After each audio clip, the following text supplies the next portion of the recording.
Assalamualaikum warahmatullahi wabarakatuh.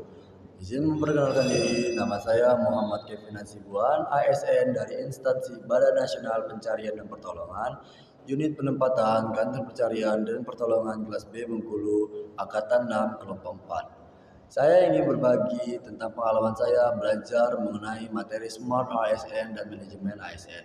Pembelajaran dilakukan secara sinkronus melalui via Zoom. Kami mengikuti pembelajaran dari kantor masing-masing. Meskipun dilakukan secara online, suasana belajar tetap terasa aktif dan fokus. Beberapa hal yang saya alami dalam proses pembelajaran daring ini antara lain yang pertama adalah penggunaan media visual.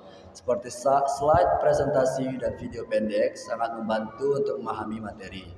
Namun ada pun kendalanya itu tantangannya seperti gangguan sinyal dan suara delay. Sesekali terjadi namun tidak mengurangi makna dari materi.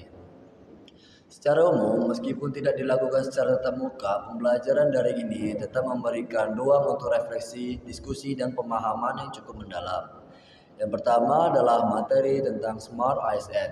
Smart ASN adalah konsep ASN yang berintegritas, nasionalis, profesional, berwawasan global, menguasai IT dan bahasa asing, memiliki jiwa hospitality dan entrepreneurial mindset, dan tentu berpegang pada core value berakhlak. Dan untuk bisa menjadi ASN, kita harus terus belajar. Jadi, bagian dari ASN yang dikelola secara baik dan manajemen akuntabel dan transparan dan punya semangat jadi smart ASN. Karena masa depan birokrasi Indonesia ada di tangan kita. Mari jadi ASN yang tidak hanya bekerja, tapi memberikan makna. Sekarang kita lanjut ke materi manajemen ASN.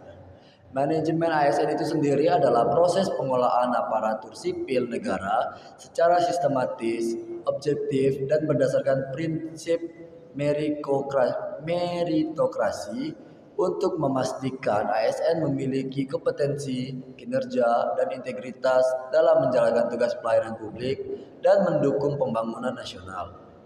Materi ini membuka wawasan saya tentang bagaimana ASN dikelola secara sistematis melalui siklus manajemen, yaitu perencanaan SDM ASN, pengadaan dan pengangkatan, pengembangan kompetensi, penilaian kinerja dan pola karir, hingga kedisiplin dan penghargaan.